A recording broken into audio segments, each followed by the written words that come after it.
नमस्कार, state news में आपका स्वागत है। एक होटल के सभागार में आयोजित कार्यक्रम में पहुंचे निवर्तमान कैबिनेट मंत्री और मसूरी विधायक गणेश जोशी के समक्ष मसूरी के विभिन्न सामाजिक एवं राजनीतिक लोगों ने भाजपा की सदस्यता ग्रहण की। एक और जहां शहर कांग्रेस के पूर्व अध्यक्ष सतीश ढोंडियाल ने भाजपा का दामन थामा, वहीं दूसरी ओर नगर पालिका सभासद गीता कुमारी जशोदा शर्मा के साथ ही दर्जनों लोग भाजपा में शामिल हुए। गणेश जोशी जिंदाबाद जिंदाबाद जिंदाबाद, गणेश जोशी जिंदाबाद जिंदाबाद जिंदाबाद, चप्पा चप्पा चप्पा चप्पा, गणेश जोशी जिंदाबाद, गणेश जोशी जिंदाबाद, गीता कुमारी जिंदाबाद, गीता कुमारी जिंदाबाद, गीता कुमारी जिंदाबाद, सतीश ढोंडियाल जिंदाबाद, सतीश ढोंडियाल जिंदाबाद, जसोदा शर्मा कार्यकर्ता जिंदाबाद। जैसे कि मैंने कहा कि भारतीय जनता पार्टी जो सत्ता में आती है, जो सेवा करती है, और कांग्रेस जब सत्ता में आती है तो सरकार के काम होते हैं। आप बोलना ठीक नहीं है। दिल्ली में सरकार थी, कितने मंत्री जेल में गए थे, प्रदेश की सरकार थी, उसका भ्रष्टाचार हुआ था। आज 5 साल हमारी सरकार को आ रहे हैं, किसी मंत्री पर कोई आरोप नहीं है, किसी विधायक पर कोई आरोप नहीं है। आज भारतीय जनता पार्टी के रीति नीतियों से और मेरे द्वारा किए हुए कार्यों से प्रभावित होकर कुछ वरिष्ठ साथियों ने, कांग्रेस के पूर्व अध्यक्ष सतीश भाई ने, हमारी पार्षद सभासद गीता ने, जसोदा जी ने, इनके साथ सैकड़ों समर्थकों ने आज भारतीय जनता पार्टी की सत्ता ग्रहण की है। मैं दिल की गहराइयों से इन सबका अभिनंदन करता हूँ, स्वागत करता हूँ और उनको विश्वास दिलाता हूँ जिस विश्वास के साथ आपने भारतीय जनता पार्टी ग्रहण की है, हम उनके विश्वास पर खरा उतरेंगे और मसूरी का विकास करेंगे, प्रदेश का विकास करेंगे। देखिए, कांग्रेस जब सत्ता में आती है तो बहरी हो जाती है, उन्हें जनता की आवाज़ नहीं सुनाई देती। गणेश जोशी को तो अगर एक कोई फ़ोन करता है तो दूसरे फ़ोन से मैं काम करता हूँ। और कांग्रेस जब सत्ता से बाहर होती है तो अंधी हो जाती है। उन्हें मसूरी की इतनी बड़ी पार्किंग नहीं दिखाई दे रही तो उनका बढ़िया सा सिस्टम बनाइए आप। उनको मसूरी का हॉस्पिटल नहीं दिखाई दे रहा, उनको 140 करोड़ की पेयजल योजना नहीं दिखाई दे रही, उनको जॉर्ज एवरेस्ट में वह काम नहीं दिखाई दे रहा। अगर आपको ध्यान होगा, इस पेयजल योजना में कांग्रेसियों ने बड़े बड़े होर्डिंग लगाए थे कि 200 करोड़ रुपये हमने स्वीकृत कर दिए। 140 200 करोड़ स्वीकृत कहाँ गए, कौन खा गया उसको? ये कांग्रेस ही खा गया कि क्या? ये तो पैसा मैं सेंटर से लाया हूँ। आप कैसे कह रहे हैं कि वो कह रहे हैं कि ये तो हमारी याद हमारे टाइम की स्वीकृत थी। इस पार्किंग के लिए मैंने स्वीकृत कराई है। 20,000 आदमियों को सचिवालय का घेराव किया था, 2 बार उस काम को रुकवा दिया गया। वो हरी साहब को मैंने कहा तो जान मसूरी नहीं आने दूंगा, तब जाकर शिलान्यास से करवाया। आज मसूरी हॉस्पिटल का शिलान्यास कांग्रेस के गढ़ के जमाने से हो गया था, बस्ते में था, उसके लिए पैसा रिलीज नहीं हो रहा था, उसको हमने पैसा रिलीज कराया। आज जॉर्ज एवरेस्ट में जो मैं बता रहा है, मैं आज मसूरी के माल रोड पर अंडरग्राउंड केबिंग हमने करा दी है। आज फसाद लाइट आपने देखा होगा, जितने हमारे गुरुद्वारे हैं, मंदिर हैं, लाइब्रेरी का जो चौक है जिसका फर्नीचर हमने कराया। 35 करोड़ रुपया अभी मैंने जो शेष हमारी सिविल लाइन बची है उसके लिए मैंने स्वीकृत करा दिया। तो जनता, देखिए, जनता बेवकूफ़ नहीं है। आज ये दोनों कांग्रेस की पृष्ठभूमि के लोग हैं, ये क्यों भारतीय जनता पार्टी में आ गए, कुछ देख के सोच के आए होंगे, तो अपना काम कर रहे हैं। देखिए, जिन्होंने ज़िंदगी में कुछ नहीं किया, 10 साल वो लोग सत्ता में रहे, पूछो क्या पार्किंग बनाई? अपनी पार्किंग बनाई, तो काम उन्होंने भी किया है। उन्होंने हवा घर में अपने होटल बनाए।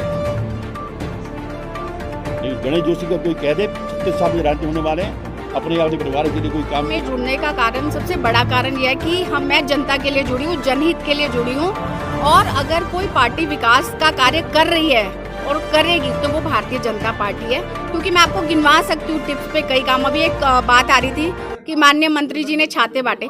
छाते के पीछे उनकी एक दूरदर्शिता है, वो यहाँ के वासियों को आंधी तूफान बारिश से बचाना चाहते हैं। कोई और क्यों नहीं बांटता? छाते से तो आंधी तूफान से नहीं बच सकता। आंधी तूफान नहीं, आंधी तूफान खाली यही नहीं होता, सुख दुख में जब जनता को जरूरत होती है वो उनके दुख सुख में खड़े रहते हैं। ऐसा कोई नेता मैंने देखा नहीं।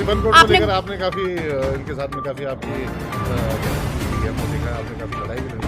आज क्या कारण रहा है कि आप शिफनकोट वासियों के लिए भूमि पूजन हुआ है, आपको पता है। और माननीय मंत्री जी ने सरकार के अलावा आम जनमानस के हित के लिए अगर सरकार ने भूमि पूजन के लिए भूमि की शासन से प्रस्ताव को पास कर दिया है तो वो उनके लिए फंड भी लेके आए हैं माता मंगला के द्वारा।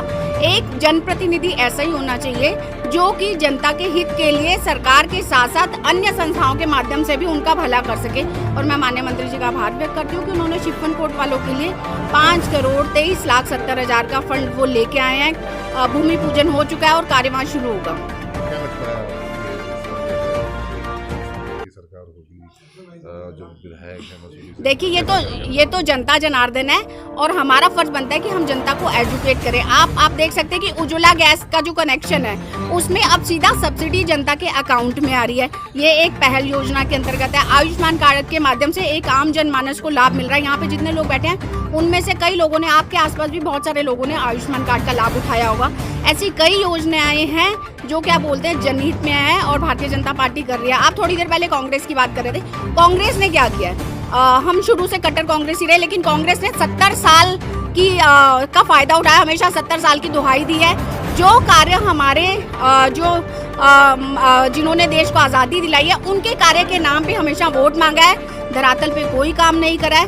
कोविड काल में आप देख लीजिए सड़कों पे कौन आया था, बार बार जनहित में जनता के लिए कौन पहुंचा घर घर, चाहे वो राशन की व्यवस्था है। अब स्वास्थ्य सेवाओं को लेकर देख लीजिए आप, सिविल हॉस्पिटल बना है, गायना कॉलेजेस नहीं थे, वहाँ पे गायना कॉलेजेस भी आ गए हैं। तो धीरे धीरे विकास होगा। अगर हम चाहते हैं कि क्षेत्र का विकास हो तो हमें भाजपा को लाना होगा। मैम आयुष्मान कार्ड की आप बात कर रहे हैं, लेकिन अगर आपने सिविल की बात की तो आयुष्मान काम करेगा वो? निहाल जी बहुत सही बात कही है आपने, लेकिन मैं आपको ये बताना चाहूंगी कि कोई जादू की छड़ी नहीं है। इसीलिए तो हम दोबारा से माननीय मंत्री जी को लाना चाहते हैं। जो कार्य रह गए हैं उनको भी पूर्ण किया जा सके। उनके भाजपा कोई विकल्प नहीं है, भाजपा एक संकल्प है। ठीक है, गायना कॉलेजेस वहाँ पे आ चुकी है, आप जाके देख सकते हैं, सेवाएं शुरू हो चुकी हैं। काफी सालों तक आपने कांग्रेस की सेवा की है, आज क्या कार्रवाई? वर्तमान परिस्थितियों को देखते हुए, चाहे वो देश की परिस्थिति हो, चाहे प्रदेश की हो, चाहे मसूरी की परिस्थिति हो, इन परिस्थितियों को देखते हुए ये लगा कि आज के तारीख में जो हमारे विधायक गणेश जोशी जी हैं उनका जो अपना कार्यकाल पिछले 10 वर्षों का रहा वो अपने आप में एक बहुत बढ़िया कार्यकाल रहा। चाहे वो पेयजल समस्या के संबंध में रहा हो, यमुना घाटी से वो 144 करोड़ रुपए की पेयजल योजना लाए जो अपने आप में एक अभूतपूर्व काम है। पार्किंग का काम रहा हो, किंगरेट पे देखो आपने आज 250 गाड़ियों की पार्किंग उन्होंने व्यवस्था अपने संघर्ष के माध्यम से ये पार्किंग की व्यवस्था कराई और उसका लोकार्पण माननीय मुख्यमंत्री के द्वारा कराया, आज जनता को समर्पित है। साथ ही आप देखो 500 गाड़ियों की पार्किंग के लिए DPR तैयार करवा दी 0 पॉइंट पे, ये कम बड़ी उपलब्धि है, ये बहुत बड़ी उपलब्धि है। साथ ही टाउन हॉल का निर्माण देख लो, उसके लिए पैसा रिलीज कराना हो, उसका भी आज बनने के बाद उसका लोकार्पण माननीय मुख्यमंत्री द्वारा करा दिया गया। और उससे बड़ी समस्या ये है कि माननीय विधायक गणेश जोशी जी जो हैं मसूरी का सुख हो दुख हो, हर एक सुख और दुख में जो है जी जान लगाकर सेवा करते हैं। साथ ही उनका सबसे बड़ा मेरा जो दिल जीतने वाला कार्य ये रहा उनका, जो मैंने अपनी आंखों से देखा कि ये 2 साल का जो कोरोना पीरियड रहा ये बहुत ही भयानक और डरावना पीरियड रहा। इस डरावने पीरियड में वो एक विधायक न होते हुए एक भाई के रूप में मसूरी पहुंचे और घर घर उन्होंने जो है राशन की व्यवस्था कराई और हर गरीब आदमी को उस राशन को मुहैया कराया। काम यहीं पे समाप्त नहीं हुआ, उसके बाद लोगों को जो है हॉस्टल में जगह नहीं मिल रही थी, हॉस्टल में जगह दिलवाई। ऑक्सीजन मसूरी में ऑक्सीजन सिलेंडर नहीं होते थे, आप देखो कि उन्होंने ऑक्सीजन बैंक तक जो है मसूरी में स्थापित कर दिया। ये अपने आप में एक बहुत बड़ा काम है। आज मसूरी में ऑक्सीजन बैंक है।